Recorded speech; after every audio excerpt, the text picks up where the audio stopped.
Nobody expected this. Not the media, not the analysts, not even the new head coach himself.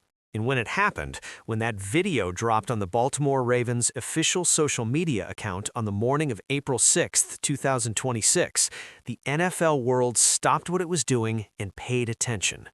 Let's set the scene properly, because to understand why Lamar Jackson walking through the doors of the Under Armour Performance Center in Owings Mills, Maryland, on the first day of voluntary workouts is such a massive story, you have to understand everything that was sitting on top of this moment, like a mountain of pressure and uncertainty.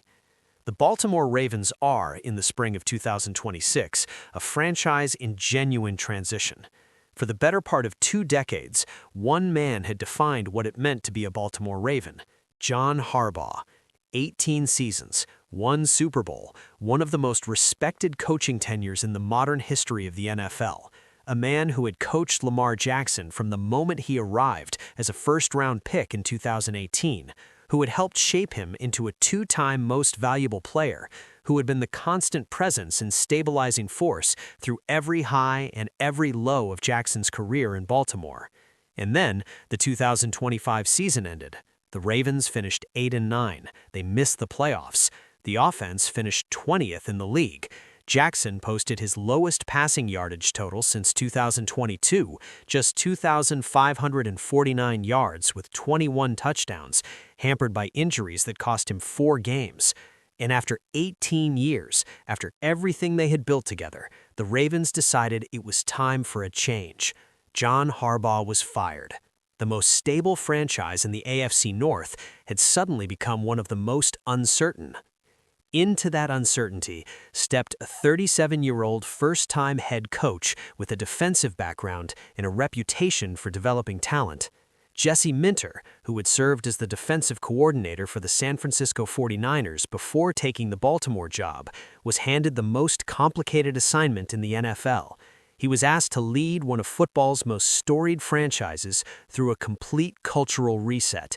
New offensive coordinator, new system, new voices in the building, with a 2-time MVP quarterback whose contract situation remained unresolved and whose history with voluntary offseason work was, to put it diplomatically, complicated. This is what Minter walked into, and before a single practice had been held, before a single play had been installed, before anyone in Baltimore had any real sense of what the Jesse Minter era was going to look like, there was one question sitting above every other question. Would Lamar Jackson show up? The history here matters a lot, because Lamar Jackson's relationship with voluntary offseason work has been a running storyline in Baltimore for years. The previous offseason, Jackson attended just 1 of 9 organized team activities, 1 out of 9, while contract negotiations hung over the franchise like a storm cloud that never fully broke. Jackson trained privately in South Florida, doing his own preparation in his own way, on his own timeline. The year before that, he forfeited $750,000 in workout bonuses by failing to fulfill the off-season workout stipulation written into his contract. Now, before anyone uses those facts to diminish what Jackson has accomplished on a football field, let's be absolutely clear about something. Whatever Lamar Jackson has done or not done in the spring months has not prevented him from being one of the greatest quarterbacks in NFL history.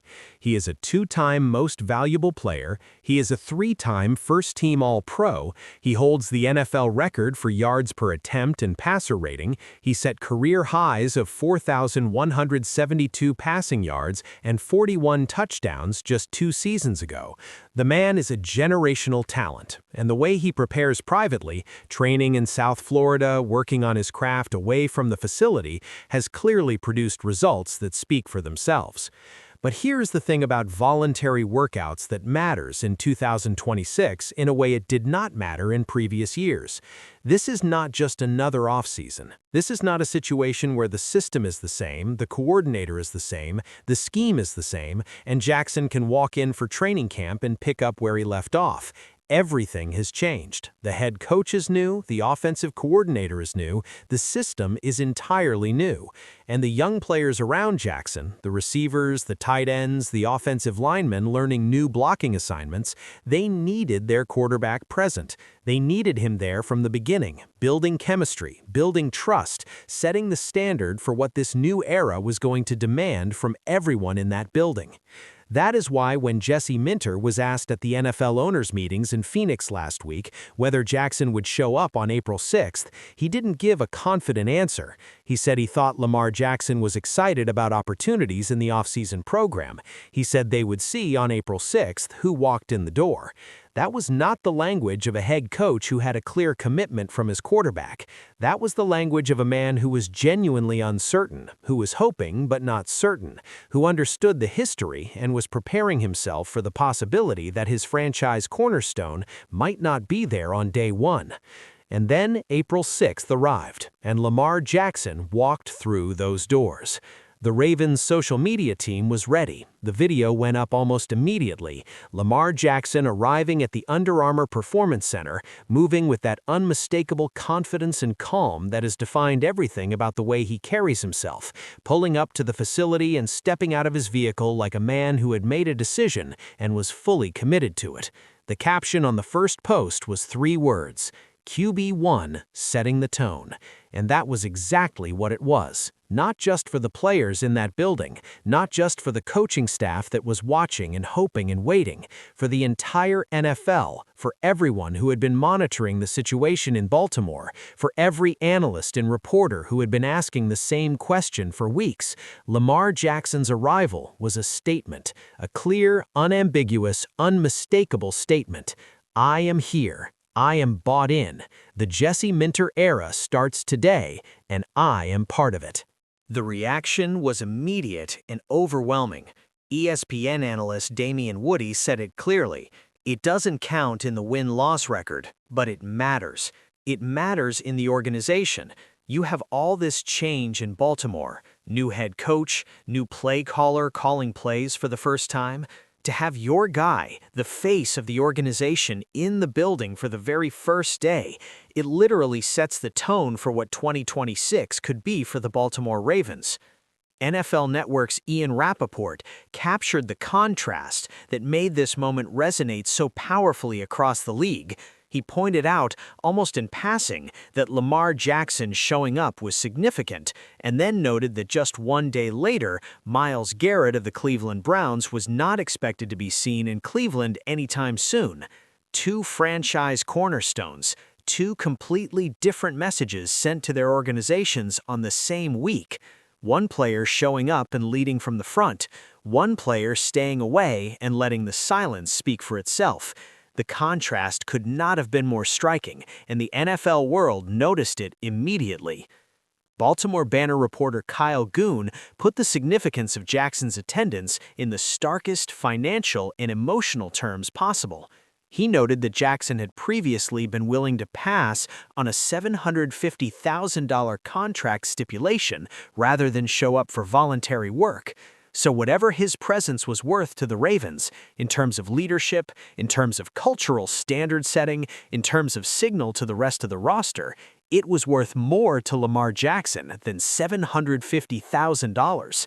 That is not a small number. That is a number that tells you something real about how seriously he is taking this transition. Now let's talk about who Jesse Minter is, because part of what makes Jackson's early arrival so meaningful is the kind of leader and communicator Minter has proven to be in the weeks since he took this job. From the moment he was hired, Minter made clear that he understood what it meant to step into a situation of this magnitude. He had been the defensive coordinator in San Francisco under a demanding, successful head coach. He understood what championship-caliber organizations looked like from the inside. And when he arrived in Baltimore, he did not wait for things to develop organically. He reached out to Lamar Jackson immediately. He was in communication with his quarterback weeks before the voluntary program even opened. He told reporters publicly that Jackson is excited for them to connect, to build a relationship, to trust each other, and to talk through things. Those words, connection, relationship, trust, are the vocabulary of a head coach who understands that the most important work he will do this entire offseason is not in the meeting room or on the practice field. It is in the relationship he builds with the man wearing number 8. Minter also brought in a new offensive coordinator whose background and philosophy represented exactly the kind of creative, modern offensive system that should excite a quarterback of Lamar Jackson's unique skill set. Declan Doyle, just 29 years old, came from the Chicago Bears where he had worked under Ben Johnson and Sean Payton, two of the most innovative offensive minds in the game. Doyle was installed as a first-time play caller, tasked with building a system around Jackson's dual-threat brilliance: a heavy rushing attack, under-center snaps, play-action concepts, and the kind of creative freedom that allows Jackson to operate at his absolute best. Doyle said publicly that Jackson is a guy with a growth mindset who still wants to continue to work and feels like he can get better. Those words describe exactly the kind of player that a young, ambitious offensive coordinator wants to build his system around. And Jackson, by showing up on day one, sent a message back to Doyle that was just as clear: I am here to learn. I am here to grow. Let's build something together. But here is where the story gets complicated. Because as positive and electric as Lamar Jackson's day one arrival was, as much as it energized the building and sent a wave of optimism through the Ravens organization and fan base, there is a significant piece of unfinished business hanging over everything: the contract extension that Baltimore wanted to have in place before the start of free agency in March, the deal that would have given both sides long-term clarity and financial stability, the agreement that was supposed to happen and didn't. Ravens GM Eric DeCosta explained it plainly at the owners' meetings. He said they had run out of time. They were unable to reach a new agreement with Jackson before free agency opened, so instead they restructured his existing deal, converting a portion of his massive salary into a signing bonus and adding a void year to create just under $40 million in cap space for 2026. It was a practical solution to an immediate financial problem, but it was not the comprehensive long-term extension that would remove the uncertainty around Jackson's future in Baltimore. Under the current terms of his deal, Jackson is scheduled to carry a $52 million cash obligation in both 2026 and 2027.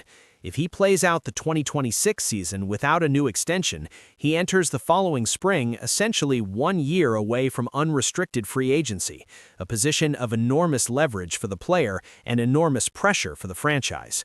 Some analysts have already begun publicly discussing the possibility of Jackson reaching free agency, of Baltimore potentially losing the most talented player in the history of their organization to the open market. Former NFL general manager Mike Tannenbaum went on record warning the Ravens to draft a quarterback at this year's draft if Jackson's extension is not resolved by opening day.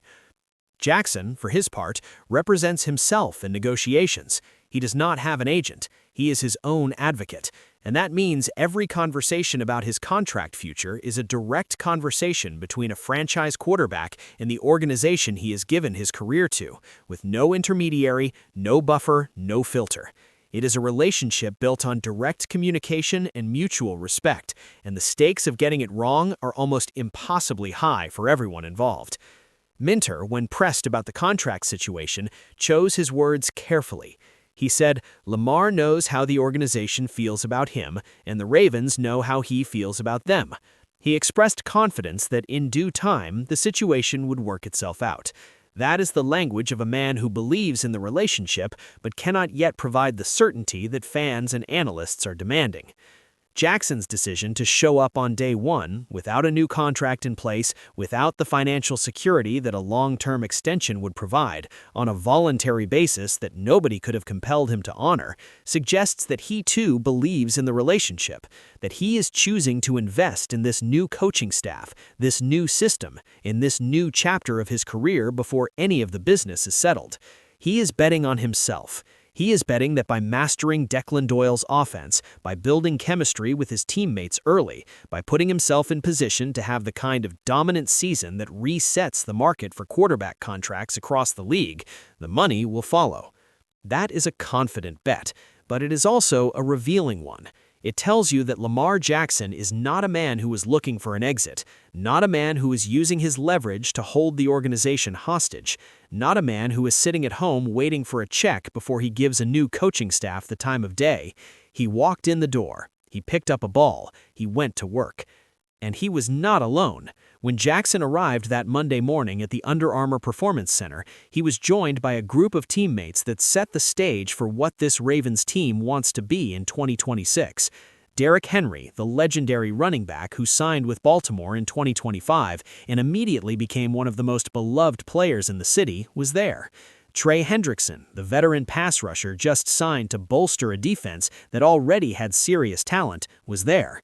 The message being sent was collective. This team is showing up, this team is ready, and the leaders are leading.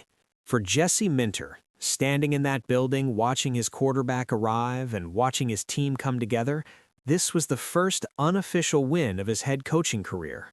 Not a win that shows up in the standings, not a win that generates a highlight on ESPN or a trophy in a display case, but a win that every head coach understands is foundational. The win of having your best player choose to be present, choose to invest, choose to set the standard by example rather than by contract obligation.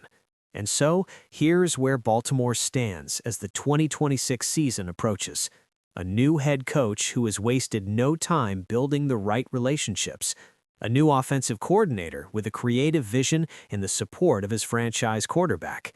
A roster that still has genuine Super Bowl talent at its core, despite the organizational transition, and a two-time MVP who arrived on day one of a voluntary program, put on his gear, and started working, without being paid extra to do it, without a long-term extension in place, and without any public drama or demands.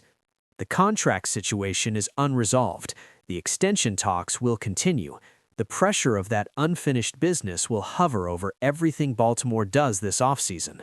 But on April 6, 2026, Lamar Jackson walked through those doors in Owings Mills and told the NFL something important. He is not done with Baltimore. He is not sitting this out. He is not waiting for permission to be great.